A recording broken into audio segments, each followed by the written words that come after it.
Welcome back to Easy Fishing. Now, I was sorting out my tackle box earlier and going through some big pieces to try and find some big pieces that I'd lost, and I found a very old tips on terminal tackle for sea fishing. Now this booklet, I have no idea how old it is and there's no date in it that I can see, but judging by the individual's pictures, as you can see there and there, that has got to be 70s at least. Going by the moustaches and the mullets, it's got to be 70s. And it's got everything in it: bass rigs for boat and beach, cod rigs, boat and beach, conger rigs, boat and beach, coalfish, dabs, ling, flounder, mackerel rigs for different types and not using feathers, mullet, plaice, pollock, sharks, pouting, rays of all types, silver eels, tope, whiting, turbot, and wrasse. And again, very old booklet, but we still use a lot of these techniques today. It hasn't changed much. Right, before I get on, I'm going to sort out my bits. I'll put another video up of my next rig, Hook Pennel Rig. Catch you in a bit. Right, so the Hook Pennel Rig. The components you're going to need are here. So, where I do mine, again, take a big dotted line. Only because I want to get the distance, depth, and also don't want to have the same problem whereby when it booms up, I don't want that line. So on the clip end, just put a swivel on.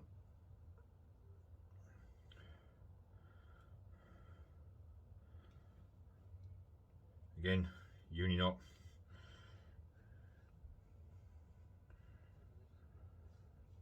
Two, three, four.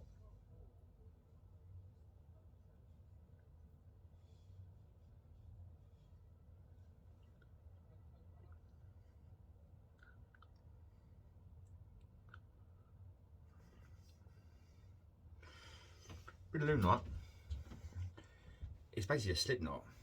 It slides down the line and it tightens up. And the problem is, the more it pulls, the tighter it gets, because it doesn't come loose.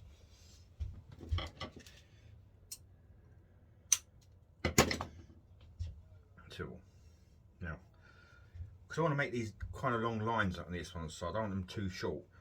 So what I do is I go about there, I make a big loop, very big loop.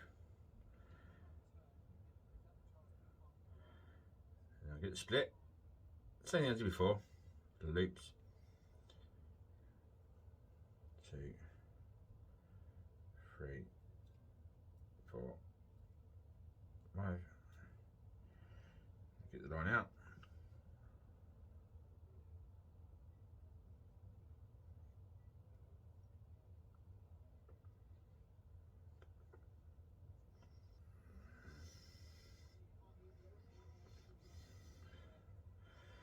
Here's the first one. Nice big loop. Put down again.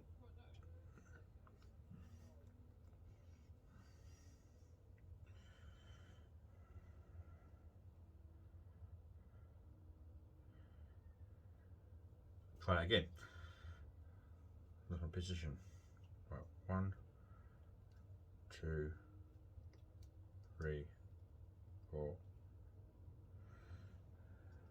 Get in the middle. Put it right.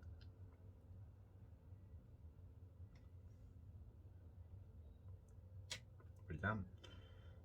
Put it tight. So that's your 2 lines. The other end. Quick link, so I can lose the lead.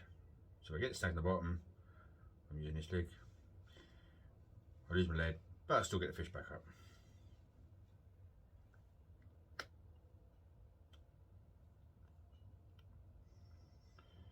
Again, just so you can see, just pulls down nice and tight onto there, locks it in.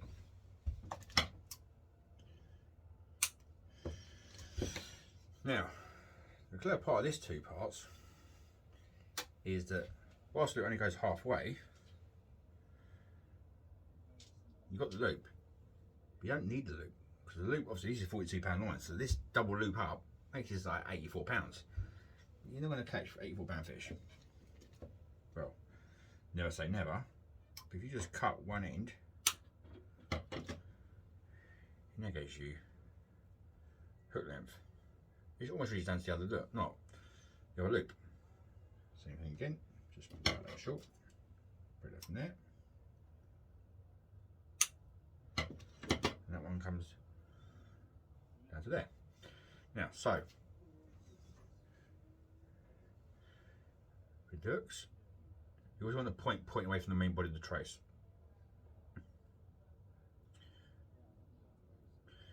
You always want the hook pointing away from the rig body. Just avoids getting snarled up and snagged up. Again, you're not. 1, 2, 3. Oh.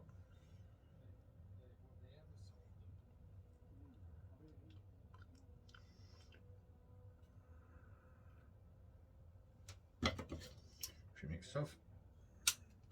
All these little bits of cut-offs go in the bin. I don't throw nothing out the boat. There's nothing worse than being out there and hooking up someone else's line.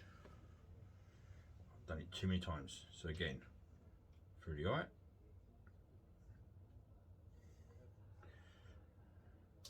Let me show you not while I'm doing this. So, gone for the ID hook. Back on yourself. I hit round my finger. Give me a loop, so you've end up got a loop like this, taken at the back, and you wrap it round.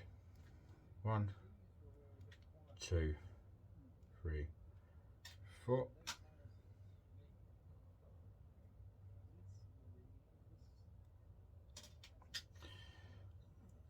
You see that? Camera, so can't get in focus. As you pull that tight, it cinches that knot together. So you have to pull this on your teeth, so pull down and out and cinch it. And just slides down, you see, and knots up. Nice and tidy knot.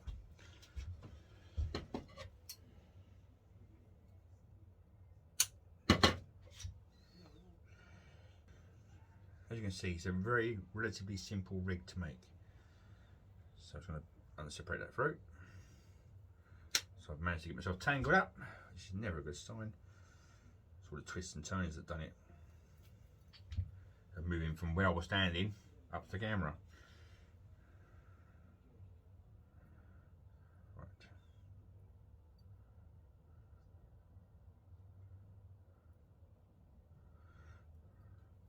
Got a right mess. Now I can untangle it. So you have connects to the main line.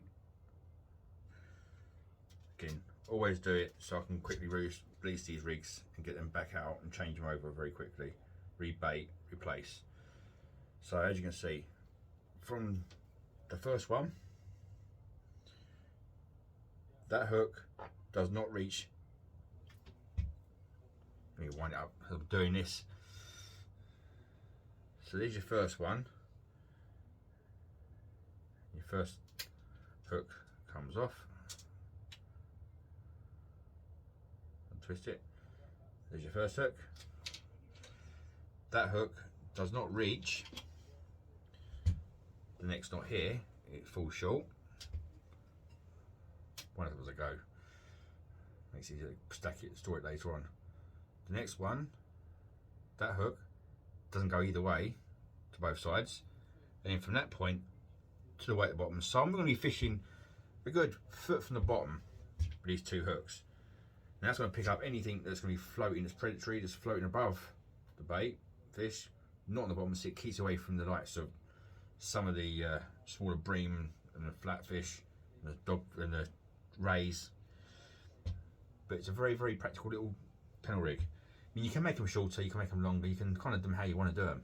It's up to you. Obviously, everyone's got their own personal preferences. I like to keep mine nice and long with the two hook space quite wide apart. So I've got from the bottom of the seabed, my first hook's going to be in the tide, around about a foot off the bottom. The next one's going to be another foot high, so about 2 foot, 2.5 foot off the bottom.